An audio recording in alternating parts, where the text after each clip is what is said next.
Hello, I'm Steve Stafford. Thank you for joining me for this episode of All Business is Personal, where we are going to focus on selling your company.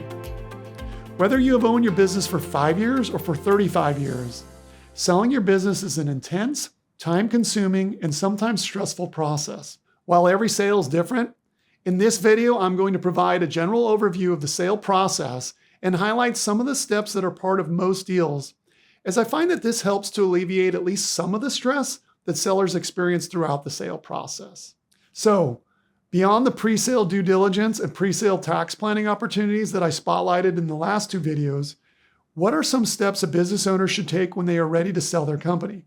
First, they should assemble an experienced team of advisors to collaborate and work closely together before the company goes to market. For smaller deals, the seller's advisory team may only consist of a lawyer and an accountant. A business broker may also be necessary if the seller needs help in estimating the value or finding a buyer. For larger deals, the advisory team will include lawyers, accountants, and investment bankers who should all communicate and collaborate with each other to ensure that the entire team is aware of the seller's key business concerns, financial performance, objectives for the sale, and tax planning options. Additional advisors may also be added to address deal-specific issues. Once the core advisory team is formed, the investment bankers will start the process of working with the seller and the accountants to gather and evaluate the company's financials, while also evaluating the market for potential buyers. They will generally then coordinate with the lawyers to obtain non-disclosure agreements from interested buyers, circulate a confidential information memorandum that tells the company's story to prospective buyers, solicit interest and gather final bids, etc. The sellers and the advisory team will then collaborate to review and negotiate the letter of intent, which acts as a skeletal framework for the major deal terms. LOIs can vary in length and level of detail, but LOIs will generally clarify the purchase price, how it gets paid and whether there will be financing involved, whether it's an asset purchase or a stock purchase, expectations regarding continued employment of shareholders and other key employees, and several other key deal terms.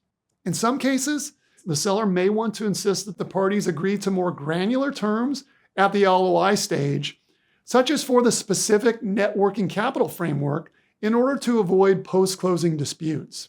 A word of caution: sellers should always have their lawyers be involved in the review and the negotiation of the LOI. It is much more difficult for sellers' lawyers to negotiate major deal terms after the LOI has already been signed. Once the LOI is executed, the definitive purchase agreement will be drafted and negotiated by the parties' lawyers.